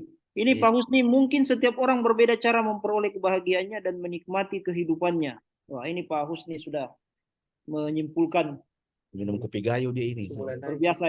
Ini Baik, Bapak Ibu, ada yang lain mau komentar? Ini udah hampir jam 5, sedikit lagi. Silakan. Oh, ini ada yang bertanya nih. Bagaimana dengan orang yang punya banyak uang tapi waktunya tidak fleksibel, diatur aktivitas yang yang padat dan juga tidak bersama keluarga? Apakah itu juga bisa masuk dalam konsep kebahagiaan? Oh iya ya, gimana ini Pak Arif ini? Orang banyak uangnya tapi tidak bersama dengan keluarganya misalnya. Ya, oke. Jadi kalau kemerdekaan finansial itu menunjukkan bahwa dia merdeka dari segala hal yang kemudian mengakibatkan dia tidak bisa menikmati hidupnya. Nah, kalau orang merdeka secara finansial, otomatis ya dia akan merasa bahagia dengan berbagai stimulus yang ada di sekitarnya dia, termasuk juga keluarga. Harusnya ya, kecuali dia tidak berkeluarga. Tapi kalau dia berkeluarga secara normal misalnya ya, di Indonesia kan semuanya begitu. Tapi kalau di Amerika sana memang ada orang yang memang sampai tua apa namanya Tidak tidak punya. tidak punya. Nah, itu biasanya mereka memang betul-betul menikmati pensiunnya, menikmati uangnya secara individual. Ya. Tapi apa namanya kalau orang sudah merdeka secara finansial, bahkan ada orang yang bilang saya tidak akan mencari uang, uangnya akan mencari saya misalnya. Itu memang konsep yang ideal ya. Jadi ada orang yang memang bekerjanya cuma dari rumah, uangnya datang sendiri dan dia bisa menikmati dengan keluarganya dia. Tetapi banyak juga orang yang tidak bisa menikmati hidupnya, menikmati kehidupan dengan keluarganya karena mungkin sibuk untuk mencari uang atau sibuk bekerja. Nah, itu memang dia belum merdeka secara finansial sebenarnya. Jadi kayak kita-kita ini sebenarnya kita belum merdeka secara finansial. Kalau saya boleh katakan begitu. Karena Ya, kenapa? Ya karena kalau kita sudah merdeka secara finansial ya kita tidak perlu lagi masuk kantor. Tunggu di rumah uang datang gitu loh. Tetapi harapan kita ke depannya ya kita bisa merdeka secara finansial dan itu harapannya Husserl gitu ya. Husserl bilang ya kalau Anda bekerja dan kemudian Anda tua nanti atau Anda pensiun nanti Anda masih meninggalkan hutang dan itu mengakibatkan kondisi ekonomi Anda tidak baik, kondisi hubungan Anda dengan dunia sosial tidak baik, ya Anda akan mengalami apa namanya kebangkrutan ya. Kebangkrutan itu kan bukan berarti tidak punya hanya utang dan sebagainya, tapi kebangkrutan mental juga gitu. Jadi Anda tidak bisa menikmati juga, Anda bangkrut gitu loh menurut Husserl.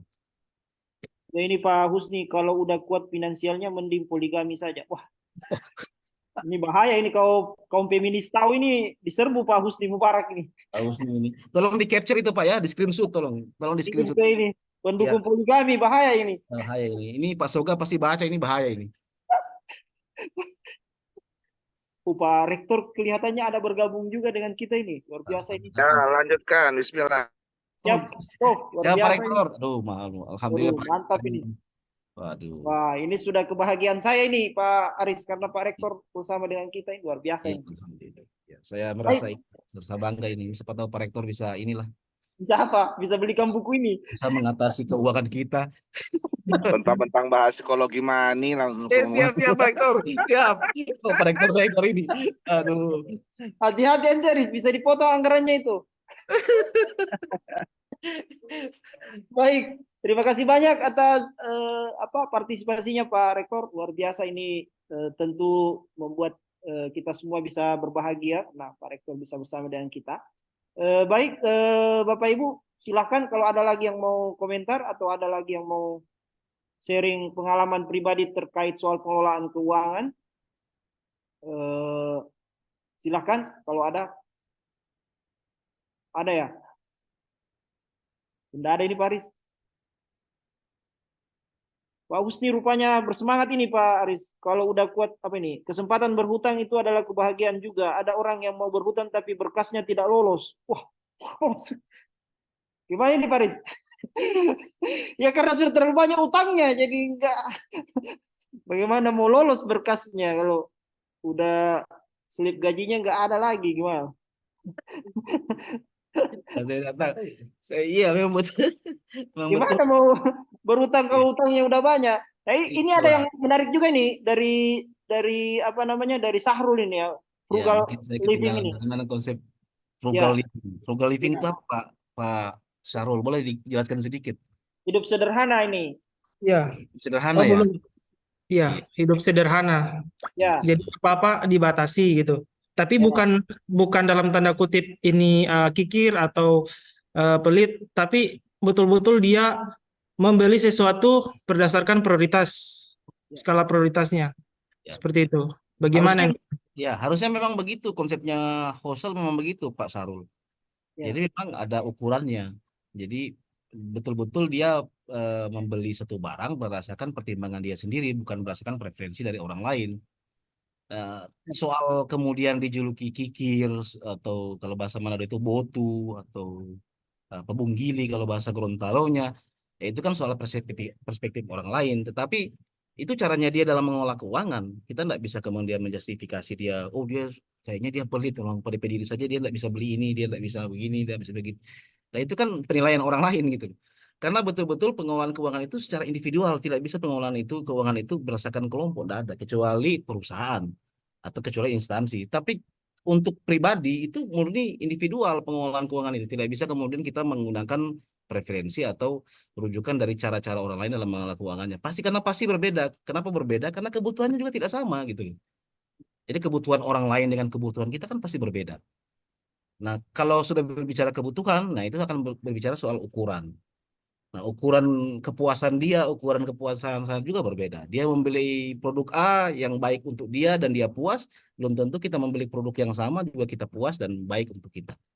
Nah, ya, kadang-kadang kita terjebak dalam konsep itu karena eh, ya itu tadi ya soal apa namanya soal rich dan wealthy tadi itu ya, karena kita ingin tampak kaya, tampak sukses dengan membeli barang atau menunjukkan kemampuan kita dalam menggunakan sesuatu produk dan segala macamnya itu menyebabkan kita boros dalam kehidupan sehingga tidak bertambah kekayaan itu, malah berkurang. Nah, kita ya, seharusnya kan makin hari makin kaya ya. Jadi misalnya kayak konsepnya Pak Arhan kan itu begitu. Pak Dekan itu begitu dia. Jadi hari ini dia dapat 100, harusnya tahun depan dia dapat 200. Ya memang begitu Pak Dekan, memang harusnya begitu dalam kehidupan keuangan. Tidak boleh berkurang. Kalau dia ya. berkurang, ada yang salah dalam sistem proses perilaku keuangannya dia. Gitu ya Pak Sarul ya. Mudah-mudahan Pak Rektor dengar ini, kalau Pak Dekan ini memang sukanya itu tambah-tambah terus setiap tahun. kok mau tambah dan ini. Ya, mau tambah ini. Aduh. Ya menarik ya frugal living dengan apa minimalis lifestyle ya biasanya disebutkan. Eh, Kalau yang saya pahami frugal living itu lebih ke pembatasan uang ya Pak Syahrul ya. Lebih sederhana lebih sederhana di dalam menggunakan hemat lah kira-kira begitu. Sementara minimalis lifestyle itu kan untuk apa namanya membatasi diri untuk Ya, menggunakan barang-barang yang ada di. Jadi kalau misalnya dalam setahun bajunya juga mungkin cuma 2 lembar atau 3 lembar. yang tidak dipakai kalau prinsip minimalis lifestyle itu ya dikasih ke orang saja yang daripada Ya, bertumpuk di di kamar ya. atau di lemari dibagikan ke orang. Nah, ini kan sangat islami sekali nih konsep ini, baik frugal living maupun minimalis lifestyle itu kan sangat sangat islami ya, meskipun itu berkembang dalam tradisi Jepang misalnya itu. Tapi kan ini Iya, sangat Jepang tuh, ya benar Bapak itu. ya, jadi tapi kan ini sudah dipraktekkan oleh Rasulullah. Bagi kita pengikut Rasulullah kan harusnya jangan ke frugal living, tapi ke konsep Rasulullah ya. Harusnya begitu. Padahal kan saya lihat cara bicaranya sudah kayak Pak Mustafa ya lama-lama. Karena semua pindah Pak Ah, Mustafa, semua pindah, tidak ada yang ganti kakak berarti. sangat Islami saya lihat ini. Salah. Ini apa ini Pak? Boleh Silakan. tanya ini, Pak Rektor, silakan ya. Om Aris. Siap-siap Pak Rektor. Ya, saya ini senang nih pas Masil ini enak gitu. Nah, ini menyangkut dalam tradisi keislaman itu kan ada hal yang dijadikan mainstream ya. Bahkan dijadikan project bahkan. Ya, bukan sekedar mainstream saja, bahkan project orang-orang yang ya mencari pundi-pundi keuangan lewat amal. Ya, Kan dalam tradisi keislaman itu kan semakin banyak harta yang dikeluarkan ya, untuk sedekah, maka akan semakin banyak yang diterima. akan dihasilkan. Iya, Nah, itu kan sampai ya Yusuf Mansur lah, pakai ilmu itu kan. iya, betul betul. Nah, itu kayak mana itu, Ya, Maris? ya Pak Rektor. Jadi Biasa tadi silakan. ya terima kasih Pak Rektor. Jadi sudah memberikan tanggapan yang luar biasa ini. Saya merasa terharu saya ini. Terharu. Lanjut, lanjut. Iya, jadi tadi saya sudah singgung soal apa namanya the power of giving yang ditanyakan oleh siapa tadi? Fadlan ya, Fadlan. Fadlan Zaini. Ya, jadi eh, ya memang kalau konsep agama itu ya namanya kalau orang berfoya-foya di jalur agama atau jalur Islam Enggak, bukan, ya, maksud saya bukan bukan apa namanya tradisi memberi, bukan tentang memberinya mengeluarkan, tapi tentang tradisi itu yang kemudian tertangkap dalam mindset orang banyak gitu loh. ya, Menjadi sebuah mainstream itu tuh bagaimana itu? iya. Kayak Yusuf Mansur begitu Pak Rektor ya. Pay train. Ya. Iya, Paytren itu ya. Iya, susah juga ya karena ya itu tadi Pak Rektor. Jadi orang kadang-kadang pingin apa namanya berinvestasi pada hal-hal yang baik tentunya. Ya mungkin tawaran-tawaran dari Paytren kayak Ustaz Yusuf Mansur itu memang ya karena mungkin iming-imingnya surga ya. Mungkin iming-imingnya surga dan dapatkan keuntungan-keuntungan tertentu. Jadi sehingga orang pingin berinvestasi apa lebih. Tapi konsep yang saya kurang ini tuh kayak saya nggak tahu apakah di agama juga disebutkan ya. Jadi kalau misalnya memberi 10 dapat 100 misalnya ya, atau memberi 200 dapat 400. Nah, itu yang sampai sekarang saya tidak pahami itu karena begini, kalau dalam konsepnya Husserl itu dia bilang ya semuanya harus diukur gitu. Apapun itu harus diukur. Dalam artian begini, jangan sampai Anda berinvestasi terhadap sesuatu dengan jor-joran terus kemudian kondisi ekonomi Anda malah berantakan atau Anda tidak bisa kemudian mengontrol perilaku ekonomi Anda. Nah, mungkin dalam konsep Islam kalau bersedekah itu diukur ya. Jadi kemampuan orang itu bersedekah sekian rupiah dari penghasilannya kemudian bisa diukur, sepertinya sih tidak masalah. Tetapi kemudian konsepnya karena dia ingin mendapatkan sesuatu yang lebih dari itu, itu yang jadi masalah gitu. Jadi ada orang yang kayak saya lihat di YouTube itu ikut kajiannya ustadz tertentu itu rela untuk menjual rumah untuk bersedekah ini, rela untuk menjual mobil untuk bersedekah ini supaya ada iming-iming mendapatkan sesuatu. Nah, itu yang saya rasa keliru dan kemudian bisa kita apa namanya ya mungkin kalau pakai bahasanya apa Husserl itu ya dia tidak merdeka secara ekonomi gitu loh. Karena ujung-ujungnya dia berinvestasi dalam tanda kutip pada tempat yang tidak sesuai dan belum tentu juga kan kembali gitu. Maksudnya apa namanya kalau berharap itu kembali ya boleh saja, tapi tidak ada ukuran yang jelas bahwa itu akan kembali berapa persen dan sebagainya. Hingga sampai sekarang kan Yusuf Mansur jadi bermasalah gitu karena banyak orang yang kemudian menuntut hak-haknya mereka karena sudah berinvestasi di luar dari kemampuan mereka. Itu mungkin Pak Rektor kalau tanggapan saya. Ya, jadi itu berpikir orang kaya nggak kalau kayak gitu ya? Ya, bukan pingin kaya Pak Rektor, itu rich itu maksudnya. Oh gitu ya, siap Ya, siap.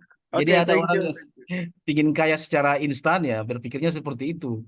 Tapi seharusnya kan kita berpikirnya ya wealthy itu tadi. Jadi berpikir cerdas untuk menjadi orang kaya. Jadi Ya, kaya dan terus bertambah kaya. Kan harusnya begitu. Jangan sampai kita kaya sekarang, besoknya kita miskin. Nah, itu yang salah. Karena itu soal perilaku. ya, ya Paris. Saya mau mengingatkan Keren, Paris keren. menjawab tadi itu surah Al-Baqarah ayat 261.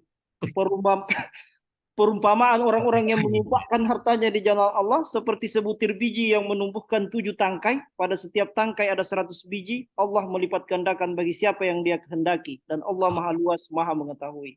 Jadi Memang tergantung Allah, Paris. ini Maha kecuali mengetahui. kiai memang. Ya ini untuk apa namanya? Terima Apa kasih Pak Dekan. Iya, iya, betul, betul. Iya, saya mengingatkan saja begitu ya. Iya, Ada iya. ayatnya begitu dan tentu di dalam konteks Islam ya bersedekah kan tidak mesti semua harta kita sedekahkan ya. Ada batasan-batasannya seperti yang Paris bilang tadi bahwa harus terukur kan kira-kira begitu. Zakat kan juga ada ukurannya begitu ya. Kalau Ya, tidak bisa berzakat berarti ya disakati kan kira-kira begitu. Ininya. Baik, terima kasih Pak Rektor sudah apa namanya ikut berpartisipasi luar biasa. Keren, keren. Terima kasih. Terima kasih. Baik, Bapak Ibu, ada yang lain? Ini ada di menurut pemateri bagaimana jika berinvestasi melalui trading? Wah yang mana itu? ini Trading. PBI. Pak Husni Mahatma Gandhi pernah bilang hiduplah sederhana supaya orang lain bisa hidup. Wah, semakin bijaksana aja ini Pak Husni Mubarak ini. Memang bijaksana beliau. Itu kayaknya habis minum kopi gayo itu dia. Yang trading ini Pak Ari. Terakhir trading. Bagaimana jika berinvestasi melalui trading? Jadi kalau menurut saya berdasarkan apa yang saya baca di buku Fussell itu, selama itu tidak mengganggu kondisi ekonomi Anda dan kemudian Anda kemudian bisa memprediksikan apa namanya dampak negatif maupun positif dari Anda melakukan investasi, itu sah-sah saja dari melakukan investasi melalui jalur apapun, mau trading kah, mau berinvestasi properti kah, ataupun yang lain silahkan saja. Ya. Selama itu tidak mengganggu apa namanya kondisi keuangan pribadi atau keuangan Anda sendiri. Tetapi kalau itu mengganggu dan itu menjadi perilaku yang edik, dalam artian ada beberapa orang yang kemudian memang sudah trading itu sudah jadi kayak apa namanya itu pemasukan utama lah ya. Jadi ada orang yang memang pemain trading gitu loh. Jadi kalau dia tidak bisa mengelola itu dengan baik, dia bisa tidak memiliki keuangan yang baik gitu loh. Ya. Nah, itu yang jadi masalah karena memang dia tidak punya hal lain atau pemasukan yang dari apa namanya dari unsur yang lain. Tapi bagi kita-kita yang punya pemasukan yang lain, punya usaha di tempat lain, terus kemudian mau mencoba trading atau berinvestasi di trading ya boleh-boleh saja, tapi punya ukuran yang jelas. Dan kemudian mengontrol perilakunya, jangan sampai karena di trading itu memang penuh dengan jebakan ya, jebakan-jebakan unik gitu. Di awal kita menang, tiba-tiba di akhir-akhir kita kalah atau di pertengahan kita kalah dan kita kemudian kayak edik gitu loh untuk berinvestasi terus, investasi terus untuk mengembalikan uang yang kita sudah apa namanya uang yang sudah rahib lah ya, yang sudah hilang itu. Nah itu sudah edik dan itu sudah apa namanya mengalami gangguan secara mental maupun secara jiwa. Bahkan banyak orang-orang yang ya kayak di kasus di Gorontalo itu, di Gorontalo kan pernah kemarin kasus besar itu, yang orang berinvestasi apa itu saya lupa namanya itu apa, dan kemudian miliaran rupiah rahib begitu saja. Itu karena orang yang kayak Pak Rektor bilang tadi ya, orang yang ingin cepat-cepat jadi kaya lah. Secara instan ingin kaya tanpa mulai proses-proses. Karena ya perilaku-perilaku itu tanpa bisa dikontrol dan akhirnya berujung pada kegagalan finansial. Kalau Pak Soga pingin apa namanya eh, mencoba trading ya bagus. Siapa tahu Pak Soga Ya, angkat, menang ya kita bisa angkat di. tangan Pak Soga ini. Oh Pak Soga, silakan Pak Soga, silakan Pak Soga. Nah ini terakhir Pak Soga. Ya, silakan. wajahnya dimunculkan Pak Soga. Aduh. Ya, Aduh, restoring ini. silakan. Oke, siap. Izin bertanya, Pak Aris. Ya. Adakah tadi kan saya tertarik dengan piring itu yang Oh, plate, banyak sorry. banyak makanannya ya. Itu kan Ya. salah satu tanda. Tadi Pak Aris bilang serakah ya. Ya. Oh, kalau tanda-tanda perilaku ini orang bahagia dengan tidak bahagia, apakah bisa dilihat dari sisi perilaku dan bahasanya atau bagaimana? Dari sisi psikologi ini? Eh, Pak, tak potong tadi Pak. Pak Tidak Soga, kedengaran. dia bicara soal tanda-tanda orang bahagia ini, Pak Ya, Aris. apakah kita bisa mengetahui tanda-tanda orang Ya, bahagia atau tidak makanya bahagia dari Pak Soga sisi perilaku dan dari bahasa? kalau lihat penampilan Pak Soga, apa dia bahagia atau tidak ini Pak Aris? Jadi maksudnya begitu. Dia mau mengembangkan sebenarnya semiotika uang dia ini, semiotika of money. Gimana? Dia mau menulis buku semiotika of money. Dia kan udah tulis semiotika Al-Quran, jadi tinggal gimana itu Pak Aris? Iya, makasih Pak Soga. Jadi kalau tanda-tanda ya tidak ada tanda-tanda yang pasti Pak. Orang bahagia itu bagaimana bentuknya tidak ada ya. Ini bukan bicara semiotika. Kalau semiotika memang ada tanda-tandanya. Tapi kalau bahagia itu kan abstrak. Jadi tetapi memang di psikologi ada pengukuran kebahagiaan. Bahkan di dunia itu ada yang menggunakan pengukuran indeks kebahagiaan dunia itu ada gitu. Tapi Nanti kita bikin menggunakan DPK Pak Aris. boleh boleh nanti kita Tanda-tanda teliti lah kebahagiaan. tanda kebahagiaan Bikin dosen-dosen DPK. FKIP. Nah, itu ada indikatornya, Pak. Ada indikator kebahagiaannya. Dan itu ditentukan setiap tahun tuh ada. Tapi disesuaikan dengan kondisi global. Jadi kalau indeks kebahagiaan dunia yang dilakukan oleh PBB itu disesuaikan dengan indeks apa namanya kondisi global gitu, kondisi ekonomi global, kondisi keamanan, politik dan segala macamnya. Itu disesuaikan dengan indikatornya. Sehingga tidak ada tanda-tanda yang pasti atau kepastian yang betul-betul diplot begitu bahwa orang yang atau negara yang bahagia itu seperti ini, negara yang tidak bahagia itu seperti tidak ada gitu. Karena berubah setiap tahunnya indikatornya karena disesuaikan dengan kondisi sosialnya. Misalnya pasca Covid itu apa namanya pendapatan per kapita itu untuk menentukan bahwa negara itu bahagia secara ekonomi itu diturunkan karena memang di berbagai belahan dunia memang kondisi ekonominya lagi berantakan. Begitupun dengan kondisi sosialnya, berapa banyak orang yang kemudian apa namanya bahagia dengan ketemu dengan orang lain selama COVID itu kan tidak bisa juga kita ukur dengan begitu sehingga indeks atau indikatornya itu dirubah. Jadi Ya. tidak ada tanda-tanda yang pasti, Pak. Misalnya kayak di dunia ini, ya kita pakai ini ya, pakai pemahaman global lah ya. Misalnya begini, negara terbahagia di dunia itu adalah Finlandia, Swedia, Swiss. Itu dataran tinggi, Pak. Jadi ya saya tidak pernah ke sana ya ke Eropa ya. Tetapi di daerah sana itu kan daerah Skandinavia ya kalau tidak salah ya Pak Dekan ya. Saya Ya, tidak tahu. Iya ya. ya. Jadi daerah apa dingin karena dia pegunungan begitu sering turun salju di sana. Tapi diteliti dan dikaji mereka memiliki indeks kebahagiaan tertinggi di dunia. Nah kalau di Indonesia itu aneh. Yang tertinggi itu malah daerah-daerah yang di pesisir pantai kayak Maluku. Ya, itu tinggi apa namanya kebahagiaannya. Malah orang-orang yang di pegunungan, ya mohon maaf ya, di pegunungan kayak misalnya di Sumatera sana itu indeks kebahagiaannya malah rendah ketika diteliti di Indonesia. Kayak Medan misalnya, itu kan ya ada pantainya juga, tetapi banyak di pegunungannya di sana. Jadi kemudian diteliti apakah sama enggak gitu. Kondisi ekonomi, kondisi geografis itu mempengaruhi tidak? Ternyata tidak. Berarti kan tanda-tandanya berbeda gitu. Nah, itu ya Pak Suga ya. Jadi ya ini apa namanya saya cukup paham betul tentang kebahagiaan karena saya beberapa kali meneliti tentang ini dan memang setiap eh, teori, setiap penelitian di jurnal itu tidak ada yang menggunakan standar indikator yang pasti. Pasti berubah-ubah dia setiap tahun karena manusia dinamis perilakunya, kemudian ditentukan juga oleh berbagai macam kondisi di luar dari dirinya sendiri sehingga itu sangat mempengaruhi dari proses kebahagiaan seseorang. Itu Pak Suga. Ya jelas kalau dataran tinggi Arabikanya bagus Pak. Asamnya tinggi, Pak. Kalau dataran rendah bisa robusta begitu. Baik, terima kasih Pak Soga, luar biasa. Jadi tanda-tandanya belum ada Pak Soga, tanda-tanda. Kalau dari sisi bahasa mungkin ada ya. Misalnya Ya, dia suka mengeluh, toh baru baku Oh, dapat langsung mengeluh. Itu kan bagaimana itu? Ah, Atau bersyukur. itu. Bagaimana itu? Ya, jadi kalau pakai bahasa memang Ya enggak bisa juga, kita enggak bisa menjustifikasi bahwa orang yang suka mengeluh itu tidak bahagia juga. Ya Jangan betul. sampai dengan dia mengeluh dia merasa bahagia gitu. Kita kan nggak tahu ya. Ya mungkin itu polanya dia gitu loh. Ada orang yang setiap hari itu mengeluh. Kalau dia tidak mengeluh, dia tidak merasa puas dengan kehidupannya. Jadi dia mesti mengeluh gitu loh. Ya, Itu salah satu cara dia untuk merasa puas dengan dirinya, merasa mengalami kenikmatan yang apa yang bisa dinikmatinya secara individual.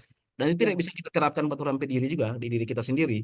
Ya kita mungkin tidak terbiasa mengeluh, tidak terbiasa berbicara hal-hal yang berbau negatif misalnya ya, dalam tanda kutip mengeluh tentang kehidupannya dia dan sebagainya. Ya, ya itu caranya kita. Tapi bukan berarti itu orang yang sering mengeluh itu juga apa namanya menandakan bahwa dia tidak bahagia. Ada beberapa orang yang kemudian datang ke saya konsultasi, ya ada beberapa. Ini saya cerita soal pengalaman saja. ya. Ada beberapa orang yang datang ke saya soal konsultasi itu tidak ada pengeluhan apa-apa, tapi dia memiliki gangguan kejiwaan. Hmm. Ditanya merasakan apa? Tidak ada. Setiap hari saya senang dan sebagainya. Saya senang berinteraksi dengan teman-teman. Saya suka hangout bareng-bareng. Tidak ada pengeluhan apa-apa. Tapi dia punya indikasi bipolar yang serius gitu. Nah ini kan, Gangguan ya. iya gangguan yang serius sekali. Dan itu sudah ada catatan dari psikiater gitu bahwa dia mengalami bipolar. Nah Hmm. ini padahal orang yang kelihatan normal-normal saja gitu. Nah ini kan butuh pendalaman. Jadi kita tidak bisa menjustifikasi seseorang dari bahasa-bahasa yang digunakan. Tetapi dari common sense itu kalau kita lihat secara amatiran bahwa kondisi seseorang menunjukkan kebahagiaan itu ada orang-orang yang ceria terus. Nah, itu iya. Ya, Orang-orang yang selalu berbahasa positif, nah itu iya. Tapi bahwa kita menentukan atau kemudian menjustifikasi bahwa dia bahagia betul-betul itu belum tentu juga. karena ada ukurannya ya, Pak. Ada Ya. ukurannya, betul ada ukurannya. Segeralah testing psikologi, Pak. Saya ini Ya, datang ke lab saja Pak. Siap, siap. Artinya, Mantap oh, dalam. Pak Rektor. Ya. artinya siapa yang sering datang menemui Pak Jamal itu bermasalah itu kata Pak Soga. Nah, itu betul Pak Rektor. Aduh, bahaya ini. Pak Rektor hafal itu. Pak Rektor, itu Pak Husni Pak Rektor. Dia satu hari 3 kali dia seperti makan pagi siang Minum malam. obat, minum obat dia. Nanti di awal Januari ditampilkan di potret di CCTV, Pak Rektor, yang sering datang ke keuangan berarti perlu ikut tes psikologi. Pak Rektor hafal itu. Aduh. Jadi tanya tuh orang ini kalau begini. Baik. Saya kira cukup diskusi kita. Saya kira ada banyak hal yang sudah kita pelajari dan tentu kontribusi Pak Aris Sulaiman memberi kita pemahaman yang komprehensif terkait soal buku ini, lalu menghubungkan dengan fakta ya, sosial dan realitas yang kita hadapi bersama terkait soal pengelolaan keuangan. Saya kira ini bisa memantik kita untuk semakin aware ya, bijaksana di dalam mengelola keuangan kita. Mungkin ada pesan-pesan penutup Pak Aris? Ada semacam nasihat-nasihat psikologi ya bagi kita. Ya, Silakan.